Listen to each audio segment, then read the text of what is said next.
Hi friends, मैं अनुज सचान फिर से अपने YouTube चैनल कष्ट का इंस्टीट्यूट में आपका हार्दिक स्वागत करता हूं। तो जैसा आप लोगों को मैंने बताया हुआ था कि एक दिन क्लास आपकी आर एस अग्रवाल से होगी और एक दिन क्लास आपकी मैथ मिश्रा से होगी। तो आज आर एस अग्रवाल से परसेंटेज टॉपिक की सेकेंड क्लास है। मतलब मैं पहली क्लास आपके ले चुका हूं और वो आपके चैनल पे है। तो आप जिन लोगों ने अभी तक लाइक सब्सक्राइब नहीं किया हुआ है वो कर लीजिए और अपने दोस्तों को ज्यादा से ज्यादा शेयर कीजिए।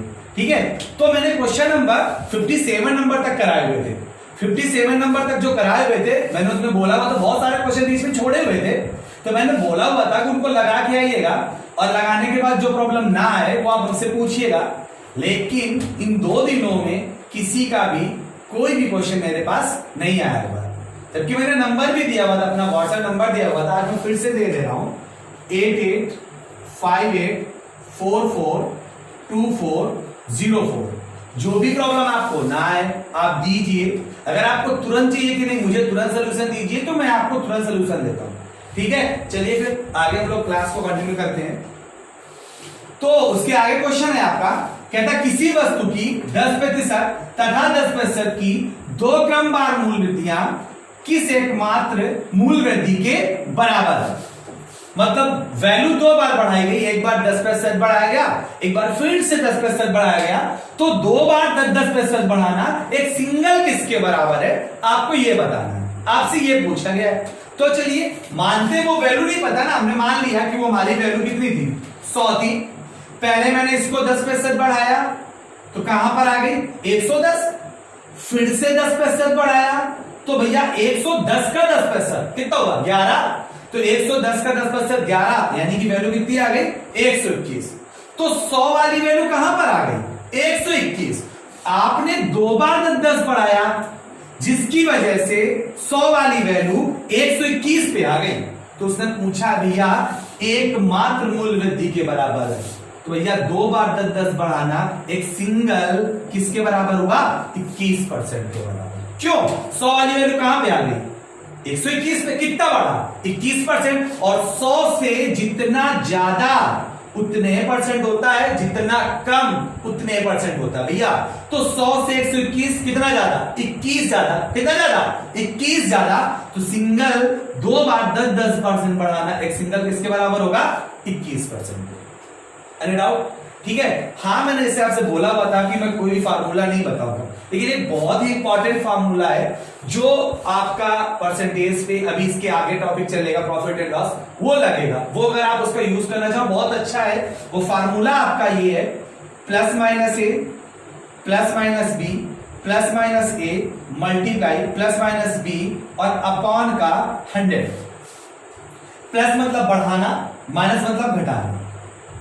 ठीक है, लाभ हानि की बात करेंगे तो लाभ मतलब प्लस और हानि मतलब माइनस। 2 वैल्यू, जब 2 वैल्यू होंगी तभी लगेगा। तो 2 बार बढ़ाया ना 10% दोनों बार बढ़ाया जा रहा है।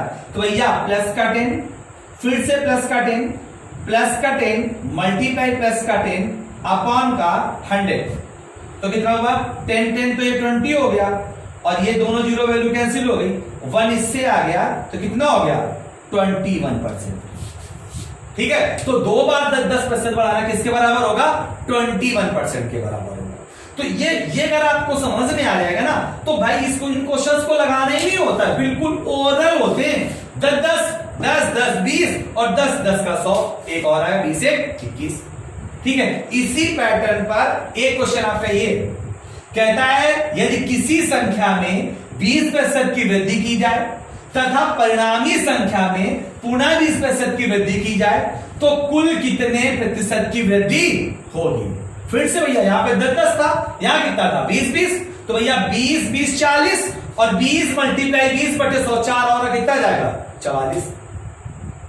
समझ आ रहा है ना कि नहीं आ रहा है। ठीक है, क्लियर हुआ। तो सेम इसी पैटर्न पे ये वाला था, लगाइएगा इसको, ना आए ना समझ में आए तो हमसे पूछिएगा। ठीक है, चलिए नेक्स्ट क्वेश्चन। इसके बाद दूसरा कहता है किसी वस्तु के मूल्य में पहले 10% की वृद्धि इसके बाद 20% की वृद्धि की गई। यदि अंतिम बढ़ा हुआ मूल्य 33 रुपए हो तो प्रारंभिक मूल्य कितना था।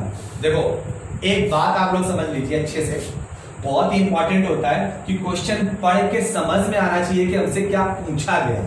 क्वेश्चन पढ़ के समझ में आना चाहिए। बहुत सारे स्टूडेंट्स ऐसे होते हैं, उन्होंने बस क्वेश्चन पढ़ा हुआ और बस तुरंत जूझ पड़े, उस पर तुरंत टूट पड़ते, देखा नहीं कि टूट पड़े, लैंग्वेज नहीं समझ में आ रहा, क्या करना है क्या नहीं करना है, कौन सी वैल्यू कैसे मानना, पढ़ा तुरंत टूट पड़े।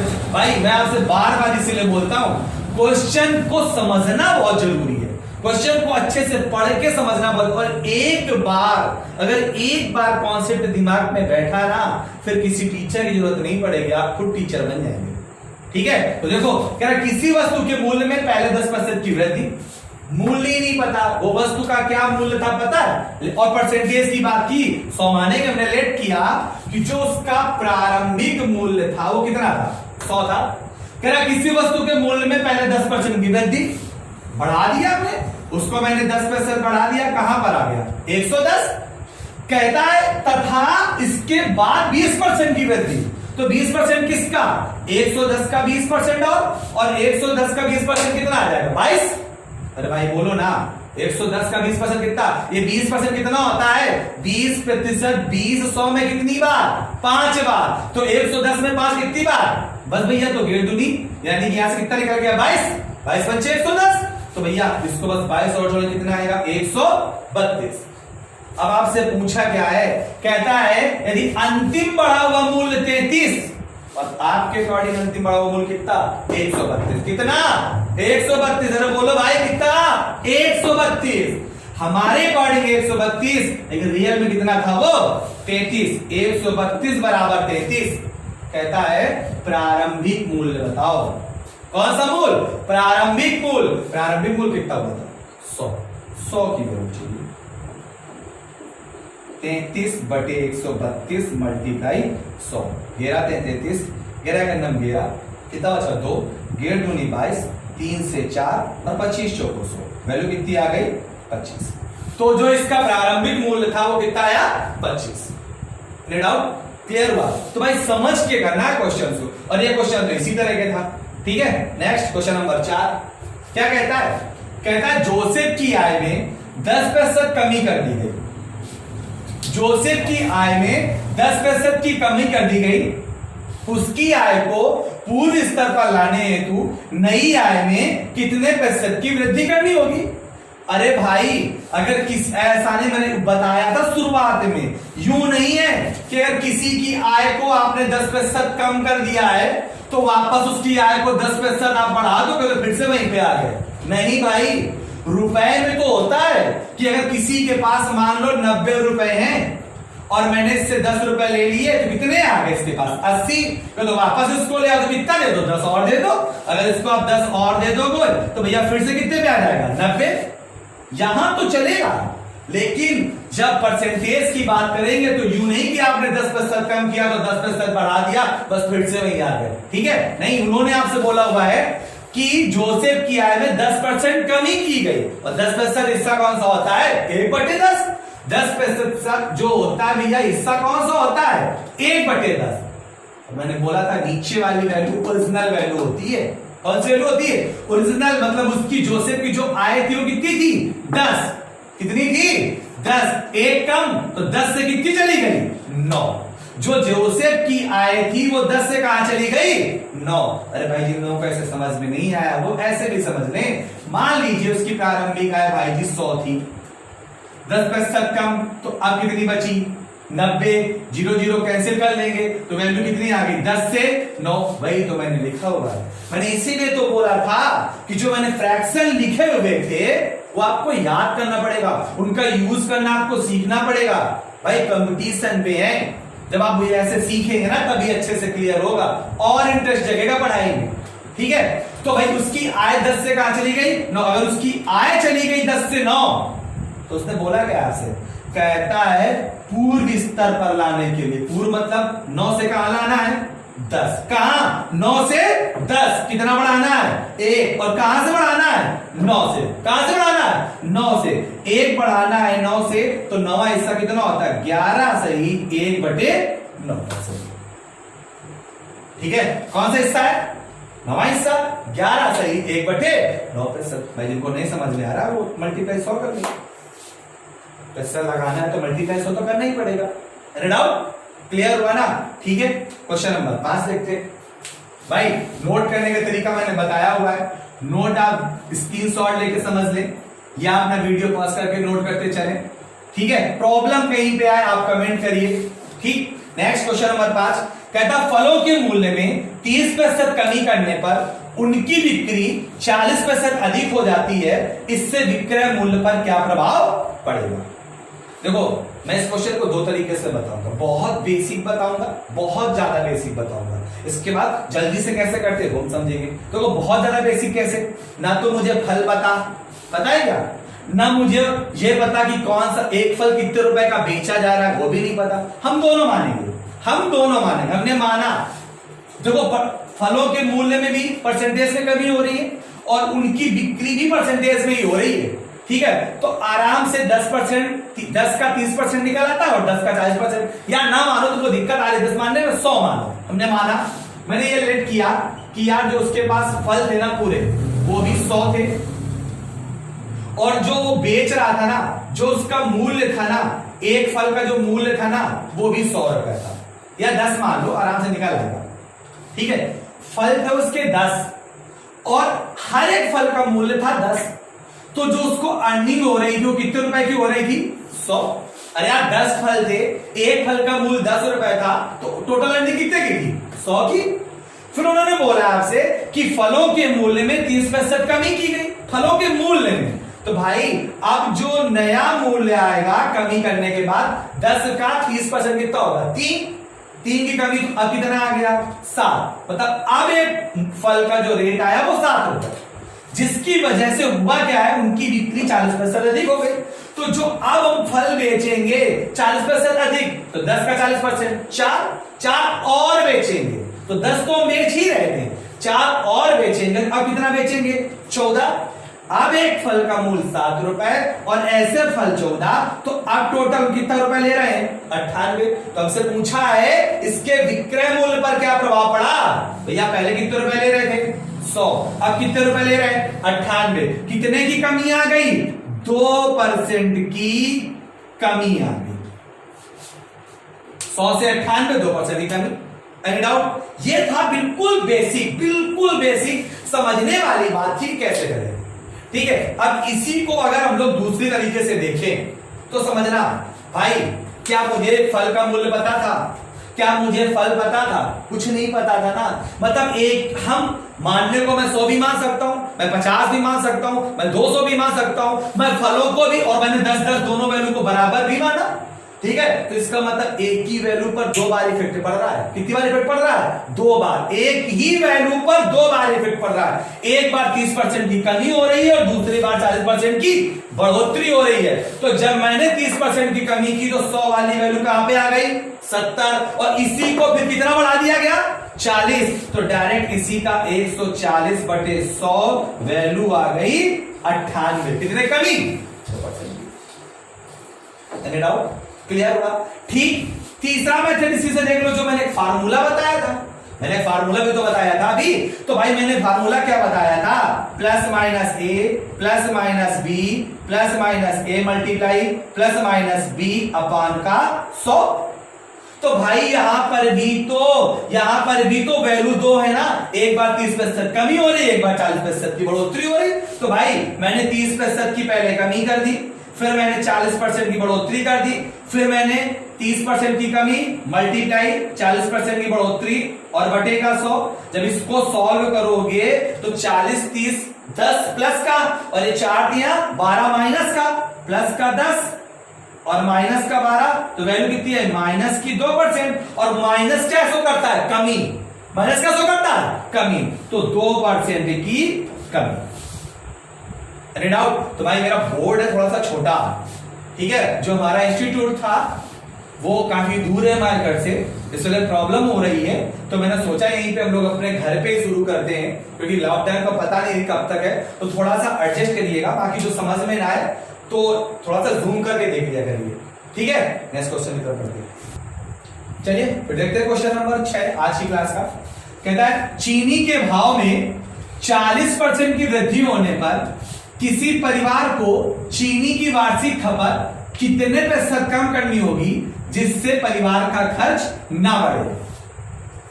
ठीक है भाई, देखो एक लाइन विशेष ध्यान रखना, जो ये मेथड बताने जा रहे हैं ना, ये वही लगेगा जब परिवार के खर्च में कोई प्रभाव ना पड़े।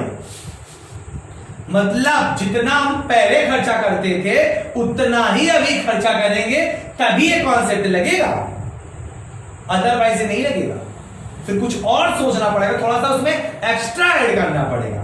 लगेगा लेकिन थोड़ा सा एक्स्ट्रा ऐड करना पड़ेगा, भी आगे क्वेश्चन में मिलेगा उस तरह का। ठीक है, तो भाई देखो एक जाहिर सी बात है, सिंपल सी बात है, वो हम लोगों को पता है। अगर किसी चीज का अगर वैल्यू बढ़ाई जाती है या किसी चीज का रेट बढ़ाया जाता है, तो जाहिर सी बात है अगर हम 100 रुपए लेकर के मार्केट पे जाते थे, और अगर हम 100 रुपए मार्केट पे लेके जाते थे और चीनी अगर 25 रुपए किलो होती थी तो हमको 4 किलो मिलती थी।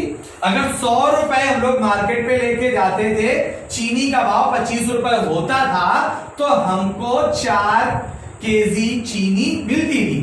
लेकिन अगर हम चीनी का भाव बढ़ाएंगे, रुपया हम मार्केट में 100 ही लेके जाएंगे, मम्मी 100 रुपए ही देगी, जाओ 100 की ही चीनी लानी, खर्चा नहीं बढ़ाना भैया। अगर खर्चा नहीं बढ़ाना तो मम्मी तो 100 रुपए ही देगी ना, और मम्मी अगर 100 रुपए देगी और अब चीनी 25 में नहीं मिल रही, अब चीनी आपको 25 में नहीं मिल रही, अब चीनी आपको 30 में मिल रही है, तो क्या आपको 4 किलो मिलेगा? नहीं। इसका मतलब निष्कर्ष क्या निकलता है? अगर रेट बढ़ेगा और रुपया आप उतना ही खर्चा कर रहे हैं तो क्वांटिटी कम मिलेगी, और अगर रेट घटेगा और रुपया उतना ही खर्चा कर रहे हैं तो क्वांटिटी ज्यादा मिलेगी। मतलब खर्च किया गया रुपया अगर बराबर है, खर्च किया गया रुपया दोनों दिशाओं में बराबर है, तो भैया रेट अगर बढ़ेगा तो क्वांटिटी कम मिलेगी, रेट अगर घटेगा तो क्वांटिटी ज्यादा मिलेगी। ठीक है, तो देखो बस छोटा सा कॉन्सेप्ट है, उसको समझ कर चलना है। तो भाव बढ़ा है ना, मतलब रेट जिसका पहले था 100, 40% बढ़ाया गया, तो अब कितना हो जाएगा? 140। अगर रेट हो गया है 100 से 140, तो क्वांटिटी चली जाएगी तुरंत, इसको और सॉल्व कर लो, 20 पंचे और 20 से 7 बार, क्वांटिटी चली जाएगी 7 से 5। मतलब हम पहले 7 खाते थे, आज हम लाएंगे केवल 5। कितने की कमी? 2 की कमी। कहां से? 7 से। 2 की कमी 7 से मल्टीप्लाई 100। सॉल्व कर लिया इसको, ये वैल्यू आएगी 200/7 और 7 का भाग देंगे तो 7 दूनी 14 और 7 अट्ठे 56, 28 सही 4/7% की अब हमको कमी करनी पड़ेगी, जिससे परिवार के खर्चे में कोई प्रभाव नहीं पड़ेगा। ठीक है, कितना आएगा? 28 सही 4/7%। तो ये कॉन्सेप्ट ध्यान रखना, अगर रेट बढ़ाया गया है तो क्वांटिटी कम हो जाएगी, मतलब रेट का उल्टा क्वांटिटी होगी। रेट बढ़ाया जाएगा क्वांटिटी कम मिलेगी, रेट घटाया जाएगा क्वांटिटी ज्यादा मिलेगी। Red out? ठीक है, नेक्स्ट क्वेश्चन नंबर 7 इसी पैटर्न पे, वो भी है, उन्होंने बोला हुआ है, कहता है चीनी के मूल्य में 10% कमी होने पर कोई गृहिणी 1116 रुपए में 6.2 किलोग्राम चीनी अधिक खरीद सकती है। ठीक है, कह रहा है चीनी का घटा हुआ मूल्य प्रति किलोग्राम बताओ। इसका मतलब पता है, ये बात समझो पहले, एक बार फिर से अच्छे से पढ़ो इसको। उन्होंने बोला हुआ है चीनी के मूल्य में 10% कमी होने पर कोई गृहिणी 1116 रुपए में 6.2 किलोग्राम चीनी 6.2 किलोग्राम चीनी अधिक खरीद सकती है। इसका मतलब है भाई, इसका मतलब है कि पहले भी उसके पॉकेट से 1116 रुपए निकल रहा था, और आज भी रेट कम होने के बाद भी रुपया 1116 ही खर्चा हो रहा है, उसमें कोई धोखा नहीं। साफ साफ बोला हुआ है, कोई गृहिणी 1116 रुपए में 6.2 किलोग्राम अधिक खरीद सकती है। इसका मतलब पहले भी 1116 रुपए खर्चा कर रही थी और आज भी 1116 रुपए खर्चा कर रही है, तो कॉन्सेप्ट वही लगेगा। दोनों बार खर्च किया रुपए कैसा था? बराबर। और रेट में कितने परसेंट कमी हुई है? 10%। मतलब जो उसका रेट था वो चला गया 10 से 9, तो क्वांटिटी चली जाएगी 9 से 10। इसका मतलब ये हुआ कि पहले हमारे अकॉर्डिंग 9 चीनी लाती थी, आज कितनी ला रही है? 10। मेरे अकॉर्डिंग कितनी ज्यादा? 1। रियल में कितनी ज्यादा? 6.2 किलोग्राम। 1 बराबर 6.2 किलोग्राम। तो हमसे पूछा गया चीनी का घटा हुआ मूल्य बताओ। दो तरीके से पूछ सकता है, चीनी का घटा हुआ मूल्य बताओ या बोल देगा चीनी का प्रारंभिक मूल्य बताओ। तो भाई मूल्य क्या होता है, मूल्य कैसे निकालते हैं। हाँ, आप अगर हमको पापा पैसे दे या मम्मी पैसे दे और मार्केट में बेचे 100 रुपए दे और आपने फटाक से कहा मम्मी 100 रुपए का आपको 4 किलोग्राम मिली हुई है, तो मम्मी ने पूछा क्या रुपए किलो बड़ा भैया, तो आप क्या करेंगे, किए गए खर्च के जो रुपए होंगे उसमें लाई गई क्वांटिटी का भाग देंगे, रुपया मूल्य आ जाएगा। तो भाई आप देखो ना, अगर हमारे अकॉर्डिंग अंतर क्षेत्र समझो 2 किलोग्राम का, और घटा हुआ मूल्य चीनी ज्यादा मिलेगी, वही घटा हुआ मूल्य, जिसमें चीनी ज्यादा मिलेगी वही क्या होगा, घटा हुआ मूल्य। 1 बराबर 6 समझो 2 किलोग्राम, तो 10 बराबर कितना आ गया, 62 किलोग्राम। मतलब अब हम कितनी चीनी ला रहे हैं, 62 किलोग्राम, कितने रुपए में, 1116। मूल्य पूछा है तो 1116 रुपए में अगर लाई गई क्वांटिटी से भाग दे देंगे तो आंसर आ जाएगा, सॉल्व कर लीजिए, 62 का नंबर 62 और 18 आएगा, कितना आएगा, 18 रुपए प्रति किलोग्राम। ठीक है, चलिए सॉल्व कर लीजिए, 62 का नंबर 62, 11 में 2 गया 9 आएगा यहाँ पे, और इसके बाद यहाँ पे 10 में 6 गया 4 आएगा, ये आएगा, और 6 18 ही आएगा। ठीक है, 18 रुपए प्रति किलोग्राम। और अगर आपसे बोलता है कि पहले वाला मूल्य बताओ, तो 1 बराबर 6.2 किलोग्राम, तो 9 बराबर कितना आएगा, 9 दूनी 18, 9 चौका 54, 55.8 किलोग्राम। पहले आप 1116 रुपए में 55.8 किलोग्राम ला रहे थे, तो अब इसका इसमें भाग देते तो पहले वाला रेट आ जाता। या सिंपल सी बात है, अगर आपने बाद वाला रेट निकाला है, अगर आपने बाद वाला रेट निकाला है और आपसे पहले वाला रेट पूछ रहा है, ठीक है, तो भैया ये 10% बढ़ के है, 10% घटा के निकाल लेंगे, बढ़ के है तो 110 की वैल्यू 100 की वैल्यू निकाल लेंगे। लेकिन फिर अगर पहले वाला पूछेगा तो बाद वाला निकाल लेंगे ही क्यों, सीधे पहले वाला निकालेंगे। Red out. तो ये कॉन्सेप्ट कब लगा, जब दोनों बार उसने रुपए कितना खर्चा किया हुआ है, सेम, पहले भी 1116 और अब भी 1116। इसीलिए मैं आपसे कहता हूं कि भाई क्वेश्चन बहुत अच्छे से पढ़िए, पढ़ के समझ में आना चाहिए। उन्होंने हमसे बोला क्या है, क्या करना है। क्लास में होते हैं ना, तो बच्चे जब अन्य कहीं से जगह से पढ़ के आते हैं तो उसमें बहुत सारे लोग फार्मूला बताते हैं, रट लो। अगर उनसे मैं बोल देता हूँ नीचे वाले बच्चा घटा हुआ बताओ, एक रट लेते हैं तो ऊपर वाला नहीं बता पाते, अगर ऊपर के रटे होते हैं तो नीचे वाला नहीं बता पाते। ठीक है भाई, रटना बटना कुछ नहीं है, पूरे पे एक कॉन्सेप्ट है, वही लेके चलना है। ठीक है, नेक्स्ट क्वेश्चन नंबर 8। उन्होंने बोला हुआ आपसे, कहते हैं किसी वस्तु पर 10% कम कर देने पर, किसी वस्तु पर 10% कर कम कर देने पर कुल राजस्व अपरिवर्तित रहता है। तो हमसे बोला कि इस वस्तु के उपभोग में कितने प्रतिशत की वृद्धि हुई। बात समझ पाए, उस क्वेश्चन में बोला क्या, उन्होंने बोला है अगर हम किसी वस्तु से 10% का टैक्स कम करेंगे, और अगर आप किसी वस्तु से टैक्स कम करेंगे तो वस्तु कम की मिलेगी कि ज्यादा की मिलेगी, कम की मिलेगी। और अगर वो वस्तु कम की मिलेगी यानी कि टैक्स हमको कम मिलेगा, और अगर हमको टैक्स कम मिलेगा तो राजस्व कम होगा। लेकिन इसने क्या बोला हुआ है, इसने बोला हुआ है राजस्व अपरिवर्तित रहता है, रियल वैल्यू में कोई इफेक्ट नहीं पड़ रहा है। अगर राजस्व अपरिवर्तित जितना पहले था, जो वैल्यू जितनी पहले थी वो आज भी उतनी है।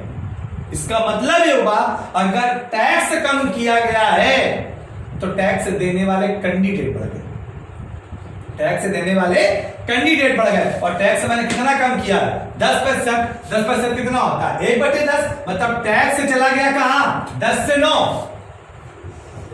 अगर टैक्स चला गया है 10 से 9, तो भाई एक बात दिमाग पे बिठा लो, गांठ बांध लो बिल्कुल, अगर रियल वैल्यू में कोई इफेक्ट नहीं पड़ रहा है तो जिस अनुपात में एक वैल्यू बढ़ेगी या घटेगी, जिस अनुपात में एक वैल्यू बढ़ेगी या घटेगी, उसी के रिवर्स में दूसरी वैल्यू बढ़ेगी या घटेगी। अगर टैक्स हमारा 10 से 9 गया है तो कस्टमर हो जाएंगे 9 से 10, मतलब पहले टैक्स देने वाले थे 9, अब कितने हो जाएंगे, 10 कितने बढ़ जाएंगे, 1, कहां से, 9 से। तब से ये पूछा गया ना, इस वस्तु के उपभोग में कितने प्रतिशत की वृद्धि हुई है, 1/9 की वृद्धि। और 9वां हिस्सा कौन सा होता है भाई, सबको पता है, 11 से ही 1/9%। ठीक है, इसलिए भाई ध्यान दीजिएगा कि लैंग्वेज बहुत इंपॉर्टेंट है, वो आपको समझ में आना चाहिए। ठीक, चलिए क्वेश्चन नंबर 9 देखते हैं। देखिए फिर 9 नंबर क्वेश्चन कहता है, यदि जल कर में, चलिए देखिए 9 नंबर, कहता है यदि जल कर में 20% की वृद्धि होने पर पानी की खपत 20% कम कर दी जाए तो कुल मिलाकर यानी कि कुल कर में कितने प्रतिशत की कमी अथवा वृद्धि होगी। ठीक है भाई, ना तो जल कर पता है ना तो पानी की खपत पता, कुछ पता है, दोनों चीजें अननोन है और माननीय परसेंटेज की बात की है तो हम दोनों को 100 मान सकते हैं ना। मैंने बोला ना, जब दो चीजें अननोन हो परसेंटेज की बात की जाए तो दोनों को हम 100 मान सकते हैं, और जब हम दोनों को 100 मान सकते हैं तो फिर तो फार्मूले पे आ गया ना, और वो एक फार्मूला याद कर लो, बेटर होगा। अदरवाइज देखना अभी जब उसको एक दो बार यूज करोगे ना तो फिर क्या आएगा फार्मूला, यार अपने आप क्वेश्चन होंगे। धड़ाधड़ समझ में आए कहां पे क्या हो रहा है। काम मतलब 20% बढ़ाया, फिर 20% कम किया, फिर 20% बढ़ाया, मल्टीप्लाई माइनस का 20 और अपॉन 100, प्लस माइनस तो खत्म। ठीक है, दोनों जीरो इससे खत्म, प्लस माइनस का मल्टीप्लाई माइनस और 2 दूनी 4 और माइनस क्या शो करता है, माइनस शो करता है 4% की कमी। इसका मतलब एक सेंस निकला, सुन लीजिए, दिमाग में बिठा लीजिए। अगर किसी एक ही वैल्यू पे 2 बार इफेक्ट पड़े, 2 बार इफेक्ट पड़ रहा है, एक ही वैल्यू कर सर जी, एक ही वैल्यू कैसे भैया, इन तो जल कर है और वहां पे तो पानी बता, अरे एक ही वैल्यू है, 100 माना ना, और एक ही वैल्यू पे 2 बार इफेक्ट पड़े, जितने प्रतिशत की वृद्धि हो और उतने प्रतिशत की अगर कमी कर दी जाए तो ऑलवेज ऑलवेज क्या होगी, कमी ही होगी। क्यों, जितना बढ़ाया जितना घटाया वो तो खत्म, तो हुआ क्या, उसी वैल्यू का स्क्वायर बटे 100। कब जब एक ही वैल्यू पर 2 बार इफेक्ट पड़े और जितने प्रतिशत की वृद्धि हो उतने प्रतिशत की कमी हो तो हमेशा होगी कमी, और कितने की, उसी वैल्यू का स्क्वायर बटे 100। अब क्या हमने बनाया थोड़ी ना, यहीं से बन रहा है। क्यों, ये तो खत्म, और स्क्वायर ही तो लेके आ रहा है, तो स्क्वायर बटे 100 और 20 का स्क्वायर बटे 100 कितना होगा, 4। डाउट क्लियर हुआ ना, तो बस समझते चलिए भाई। ठीक है, नेक्स्ट क्वेश्चन नंबर 10। क्वेश्चन देखने में 10 नंबर आपका बड़ा है, इतना बड़ा है नहीं, वो देखने में आपको लग रहा है कि बहुत बड़ा है, कैलकुलेशन है थोड़ी सी, वो भी ज्यादा नहीं। देखो, कहता है दुकानदार 45 रुपए की दर से एक कॉपी खरीदता है तथा बेचते समय 4% का लाभ कमाता है। वह एक पेंसिल बॉक्स 80 रुपए की दर से खरीदता है तथा बेचते समय 20% का लाभ कमाता है। यदि वह प्रतिदिन 10 कॉपियां तथा 6 पेंसिल बॉक्स बेचे तो वह 2 सप्ताह में कितना धन कमाएगा। ठीक है, क्या सप्ताह में, 2 सप्ताह में। तो भाई एक बात समझ लीजिए, अगर हम एक दिन का उसका लाभ निकाल लें कि एक दिन में कितना लाभ कमाता है तो 14 गुणा कर दो, 2 सप्ताह का लाभ आ जाएगा। अब पहले तो आप ये निकालो कि एक कॉपी पे कितने का लाभ है, एक बॉक्स पे कितने का लाभ है। ठीक है, तो एक कॉपी थी कितने रुपए की, 45। जो कॉपी का सीपी था वो कितने रुपए था, 45। एक्चुअली में वैसे देखा जाए तो ये लाभ और हानि का क्वेश्चन है नेक्स्ट टॉपिक का, लेकिन उन्होंने यहाँ पे रखा हुआ बता दे रहे हैं। और जो लाभ लिया जाता है और जो हानि होती है वो ऑलवेज कहां पे होती है, क्रय मूल्य पर, सीपी पर, कास्ट प्राइस पर। ठीक है, तो कॉपी का सीपी था 45, इसी पर उसने ये इतने की लाया था, 45 रुपए की एक कॉपी लाता है और बेचते समय क्या परसेंट लाभ देता है, 4। क्या परसेंट का, और आपको लास्ट में धन कमाएगा से मतलब है, धन कमाएगा मतलब केवल लाभ से मतलब है, किससे, लाभ से। तो भैया इस कॉपी का जो लाभ आएगा वो कितना आएगा, निकालो। 45 की तो कॉपी थी, 4 कर दिया इसने लाभ, 4/100। तो सॉल्व कर लीजिए इसको, 5 से 9 बार और 5 दूनी 10, 0 आ जाएगा, 4 पंचे 20। ठीक है, 5 का भाग दे दो या ना दो, सीधे लिख दो 9/5 ही लिखने दो। ठीक है, मन करे तो लिख दो, ना मन करे मत लिखो, यानी कि एक कॉपी का लाभ 9/5। ठीक, नेक्स्ट कहता है वो एक बॉक्स जो है ना वो 80 रुपए की दर से खरीदता है। जो बॉक्स का सीपी है वो भाई कितने रुपए है, 80, और इस पे जो लाभ ले रहा है वो बॉक्स का क्या परसेंट, 20%। बहुत आसान है यार, निकालने की जरूरत नहीं। 20% कौन सा हिस्सा होता है, 1/5, और 5वां हिस्सा 80 कितना होता है, 16। देख लो भाई जिन लोगों को समझ नहीं आ रहा है, 80 का 20%। 80 का 20% कितना होगा? डबल जीरो कैंसिल, तो 8 दूनी 16, या सिंपल से था भाई 20% हिस्सा कौन सा होता है? 1/5, 1/5 यानी पांचवा हिस्सा इसका लाभ, और 80 का पांचवा हिस्सा 16। ठीक, मतलब एक कॉपी पर लाभ है उसका 9/5 और एक बॉक्स का लाभ है 16, और एक दिन में 10 कॉपी 6 बॉक्स बेच रहा है एक दिन में। तो भैया एक दिन का लाभ निकाल लो। तो जो एक दिन का लाभ आएगा, एक दिन का लाभ 10 कॉपी, एक कॉपी का 9/5 मल्टीप्लाई 10, ये तो 10 कॉपी का हो गया, प्लस एक बॉक्स का भी तो लाभ कितने रुपए है? 16। एक बॉक्स का 16, तो कितने बॉक्स हैं? 6, तो 16 छक्का 96 इसका। ठीक है, तो भैया एक दिन का लाभ कितना आ गया? 5 दूनी 10, 9 दूनी 18, और 18 96 कितना हुआ? बोलो भैया 18 96, अरे 18 96 114, कितना हुआ? 114 रुपए का लाभ एक दिन का। नहीं, एक दिन का नहीं पूछा है, एक दिन का नहीं पूछा है, कितने दिन का पूछा है? 2 सप्ताह का। तो 2 सप्ताह का पूछा है, 14 का गुणा और करा दो, 14 जो 56, 14 का नाम 14 और 5 19 और 14 1 15, टोटल आप कितना आया? 1596। ठीक है, एनी डाउट? क्लियर हुआ ना?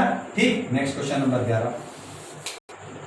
देखिए फिर क्वेश्चन नंबर 11 आज की क्लास का 11 नंबर क्वेश्चन कहता है अमन का खर्च विमल के खर्च से 30% अधिक है तथा विमल का खर्च रमन के खर्च से 10% कम है। यदि तीनों के खर्च का योग 6447 है तो अमन का खर्च कितना है?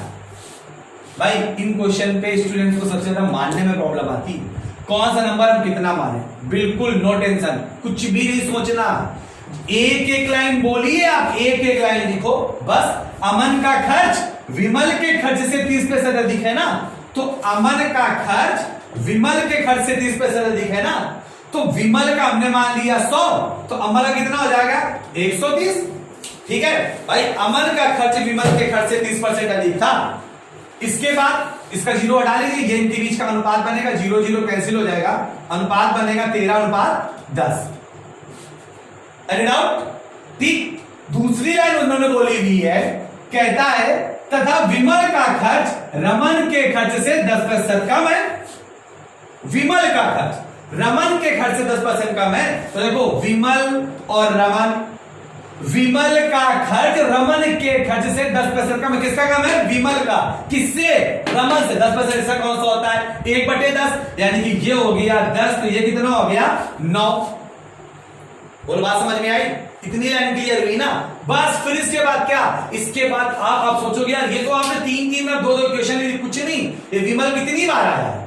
2 बार। जो नंबर अनुपात में रिपीट होता है उसको आप बराबर कर लो। बराबर करने के लिए 9 का मल्टीप्लाई ऊपर और 10 का मल्टीप्लाई नीचे। जैसे ही हम ऊपर 9 का मल्टीप्लाई करेंगे और नीचे 10 का मल्टीप्लाई करेंगे, जब 9 का मल्टीप्लाई करेंगे तो में कितना हो जाएगा? ये 117, और ये 10 दिया 90, और ये 10 दिया 90 लिखा हुआ है, और 10 से 10 में मल्टीप्लाई कितना आएगा? 100। मेरे अकॉर्डिंग अमन आया 170, विमल आया 90 और रमन आया 100। अब बोला क्या आपसे? कहता इन तीनों के खर्च का योग 6447, टोटल खर्चा 6447। यार मेरे अकॉर्डिंग टोटल कितना हो गया भैया? 1 2 1 3 307। मेरे अकॉर्डिंग कुल खर्चा 307, रियल में 6447। इसकी वैल्यू कुछ भी। अमन कितना है? 117 का मान चाहिए, तो 6447 बटे 307 मल्टीप्लाई 117 सॉल्व कर लीजिए। 307 दूनी हो गया 614, 614 इससे आप जब लेस करेंगे 614 तो आएगा 30, 7 307 का नाम 307 मल्टीप्लाई करा दीजिए। 21 7 147 हासिल है 14, और 21 का नाम। और एक बात आप समझ लीजिए, और ठीक है मैंने ऑप्शन लिखा हुआ है तो थोड़ा सा हेल्प लिया करिए। ये 7 लिखा है, इकाई में 7 किसमें आया है? इसमें आया है, बस आंसर हो गया आपका 5457। किसी में आई नहीं, तो थोड़ा सा यूं भी ऑप्शन क्यों लिख रहे हैं भाई? कैलकुलेशन पे आप पूरी कैलकुलेशन लेकर के उसके प्राण लेके हिम्मत छोड़ा करो, ठीक है? इकाई का नंबर दिखा, इकाई का नंबर दिखा आंसर हुआ। Any doubt? हाँ हो सकता है नन ऑफ दीज भी था ना, तो थोड़ा सा रिस्क लिया जाता है एग्जाम में। ठीक है, चलिए next question number 12। Any doubt? भाई बात समझ लो, रेशियो की लाइन बोली जाए, आप डिस्टर्ब मत हो कौन सा नंबर माने। एक लाइन बोली लिखी, दूसरी लाइन बोली फिर लिखी, फिर जो नंबर 2 बार आया उसको बराबर किया, खत्म, क्वेश्चन हो गया। Any doubt? ठीक, चलिए नेक्स्ट क्वेश्चन नंबर हम लोग 12 देखते हैं। कहता है एक व्यक्ति की मासिक आय 13,500 थी, जो उसकी आय थी ना, वो आय थी उसकी 13,500। कहता है जो उसका मासिक व्यय है, जो उसका व्यय है वो कितना है? 9,000।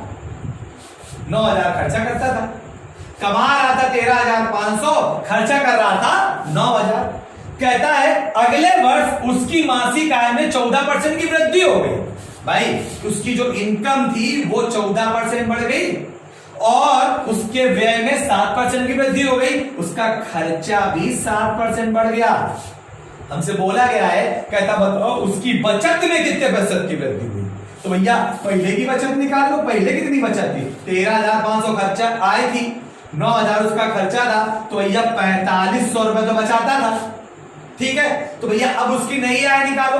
नई आय या तो 14% निकाल के जोड़ो, और या तो ये हर एक वैल्यू अपने आप में 100% होती है। कितनी होती है? 100। तो ये 100% तो है ही है, 14% और बढ़ गई, जिसका कितना हो जाएगा? 114%। तो भैया 13,500 का 114% जब आप निकालेंगे, डबल जीरो कैंसिल, इसके बाद इसका मल्टीप्लाई कराएंगे। तो मल्टीप्लाई कराना हमने अभी आपको बताया नहीं है, यहां पे नहीं बताया, बहुत आसान होता है यार। वो देखो कुछ नहीं, 135 नीचे 114 ऐसे गुणा कराना था, एक ही लाइन में करा दिया फटाक से। 5 चौको 20, हासिल लाई 2, 4 3 12, 12 5 17, 17 2 19, और 4 1 5, 5 5 10, 10 3 13, और 1 1 2, और 2 3 5, 1 9, यानी 15,390। बाकी आप लोग गुणा कर लीजिएगा, ऐसे आ जाएगा। ठीक है, तो यहां पे हम लोग लिख देते हैं इसकी वैल्यू कितनी है 14% बढ़ने के बाद? 15,390। Any doubt? ठीक है, फिर इसको कितना परसेंट बढ़ाया उसने? 7%। तो सीधे 9,000 का जब 7%, तो सीधे आप वैल्यू निकालोगे ना, 9,000 का 107 बटे 100, डबल जीरो कैंसिल, ये कितना आएगा? 1 0 तो ये आ गया, 9 7 63, 9 1 9, यानी कि 9630। तो यहां पे हमने लिख लिया सीधे 9630। अब आए 15,390, अब खर्चा 9630, तो उसकी बचत कितनी है? अब भैया 0 ये आया, 9 में 3 गया, 6 ये आया, और 13 में 6 गया, 7 ये आया, और 14 में 9 गया, 5 ये आया। बचा पहले कितना रहा था? 4500। अब कितना बचा रहा है? 5760। तो हमसे बोला गया कितने % की वृद्धि होगी। भैया कितना बढ़ा है? 500 तो ये बढ़ गया, 5,000, 760 ये बढ़ गया, तो 1260। कितना बढ़ गया? 1260। और ये 1260 की वृद्धि कहां से? 4500 से। तो 1260 4500 का कितने %? डबल जीरो, ये कैसे काट लीजिए, 9 × 45, 9 × 9, 9 चौको 36, 5 से काट देंगे 28 पंचे 140, यानी क्या % बढ़ गया? 28%। ठीक है, समझ आया ना? तो आज मैंने उसी के आगे 57 नंबर से आगे आज मैंने आप लोगों की क्लास में 12 क्वेश्चन सॉल्व कराए, और मैंने कुछ बीच में बहुत सारे क्वेश्चन छोड़े हैं जो एक ही तरह के थे। इस प्रकार से बुक से हम लोग 78 नंबर तक पहुंच गए। ठीक है, लगाइएगा, जो भी ना है वो आप पूछ सकते हैं। मैंने आपसे बार बार बोला, व्हाट्सएप नंबर दिया हुआ, आप पूछ लिया करिए, लेकिन किसी ने कोई क्वेश्चन नहीं पूछे हुए। ठीक है, ठीक, धन्यवाद।